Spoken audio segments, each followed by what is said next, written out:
یہ کہانیاں معلوم ہوتی ہیں، انہونی باتیں معلوم ہوتی ہیں، لیکن چونکہ یہ پوری تاریخ ہے، یہ کوئی 5-6 ہزار سال پرانی بات نہیں ہے۔ 1400 برس کیا ہوتے ہیں انسانی تاریخ کے اندر؟ یہ تمام تاریخ جو ہے محفوظ ہے، ایک ایک چیز محفوظ ہے۔ تو محمد رسول اللہ صلی اللہ علیہ وسلم پر رسالت کی تکمیل اس درجے میں یوں ہوئی کہ جو دین حق آپ پر کامل کیا ہو گیا، اسے آپ نے قائم کر کے نافذ کر کے دکھایا۔ یہ ہے در حقیقت تکمیل رسالت کا مظہر اول۔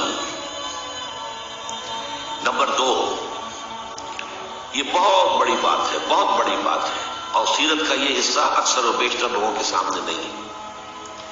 ہمارے ہاں میلاد کی محفلیں ہوتی ہیں، سیرت کے جلسے ہوتے ہیں، حضور کے مناقب بیان کیے جاتے ہیں، حضور کی فضیلتیں بیان ہو رہی ہیں، آپ کے گیسوؤں کی بات ہو رہی ہے، اور باتیں ہو رہی ہیں، سایہ تھا نہیں تھا اس کی باتیں ہو رہی ہیں، حالانکہ وہ irrelevant ہے۔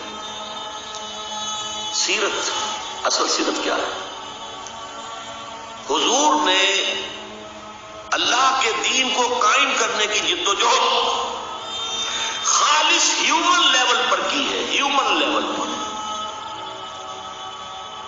اس میں معجزات کا عمل دخل نہ ہونے کے برابر ہے۔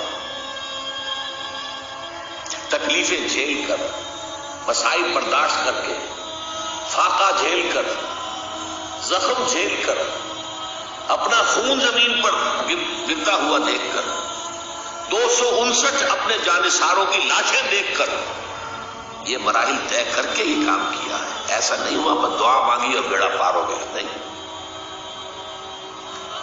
3 برس شیب بنی ہاشم کے اندر نظر بند رہے، اور طائف میں جو نقشہ ہوا ہے، رسوا سر بازارے آنشوخ ستمگارے، اس راہ میں جو سب پہ گزرتی ہے سے گزری، تنہا پس زندہ کبھی رسوا سر بازار۔ طائف میں کیا ہوا؟ تینوں جو بڑے سردار تھے ان سے گفتگو کی ہے، انہوں نے تو ایسے جملے کہے چبھنے والے جو کلیجے کو چیر دیں۔ اور پھر جب اسٹریٹ ارچنز جو ہوتے ہیں، آوارہ لوگ، آوارہ لڑکے، انہیں اشارہ کیا ذرا ان کی خبر لو، یہ نبی بنے پھرتے ہیں، نبوت کا دعویٰ کر رہے ہیں، ذرا خبر لو ان کی، اور وہ پتھراؤ کر رہے ہیں۔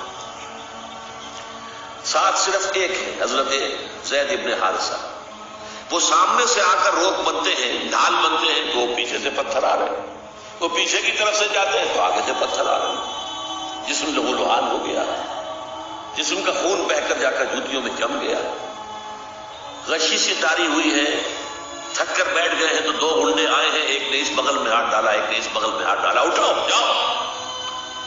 یہ نقشہ ہے، محمد عربی ہے، سید المرسلین، محبوب رب العالمین، سید الاولین والآخرین، اور یہ نقشہ ہے، یہ ہے سیرت۔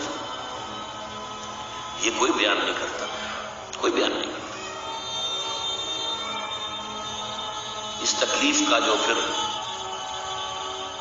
جو نقشہ نکلا ہے کہ پھر جو حضور کے قلب کی گہرائیوں سے جو دعا نکلی ہے، واقعہ یہ ہے کہ کلیجہ شک ہوتا ہے اسے پڑھتے ہوئے۔ جب وہاں سے نکل کے باہر آ گئے ہیں اور ایک باغ میں تھوڑی سی دیر کے لیے سستانے کو ٹھہر گئے، وہاں آپ کی اب دعا کی ہے، مناجات کی ہے۔